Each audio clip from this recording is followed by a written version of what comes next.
ዶክተር ያሲር ቃዚ ምን ይላል አንዴ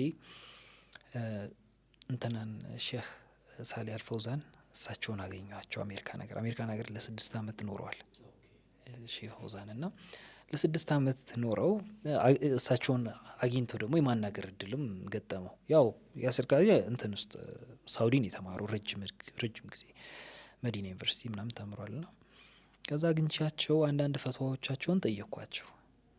እንደው ያ ሼህ እንደዚህ አይነት ፈትዋው እኮ እንዲህ አይነት ኮንሲኩዌንስ እያመጣብን ነው፣ በዚህ መልኩ በዚህ ይሄ ነገር በዚህ መልኩ ቢሆንልን ምናምን ብዬ ጠየቅኳቸው አለ።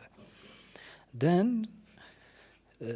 ሼህ ፈውዛን ምን አሏቸው ለያሲር ቃዲ ምን አሉት፣ ያሲር በ6 አመት ቆይታዬ ውስጥ አሜሪካን ሳያት ብዙ ፈትዋዎቼን አሬንጅ አድርጌያለሁ፣ አስተካክያለሁ፣ ብዙ ፈትዋዎቼን አስተካክያለሁ። ምክንያቱም በኤክስፖዠር ማለት ነው።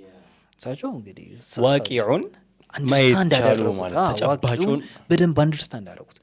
ኢማጂን የዓለም ሊበራል የምትለው በመብትም በምንም ጉዳይ ላይ ምንም አይነት ነገር ብታደርግ ብዙ ተጠያቂነት የሌለበት ሀገርና ዓለም ላይ ደግሞ በደንብ ህጎች የሚከበሩበት ሀገር፣ ህጉ ላይ የራስን ጥያቄ ልታነሳ ትችላለህ፣ ይስማማኝ ያለ ያስማማኝ የምትለውን ግን ብቻ የህግ ሀገር ነው ሳውዲ። ከዛ ኤክስትሪም ወደዚህ ኤክስትሪም ሲመጡ በዛ ነጻነት ሲመጡ እንትናቸውን ፈትዋዎቻቸውን ቼንጅ ለማድረግ ብዙ አልከበዳቸውም።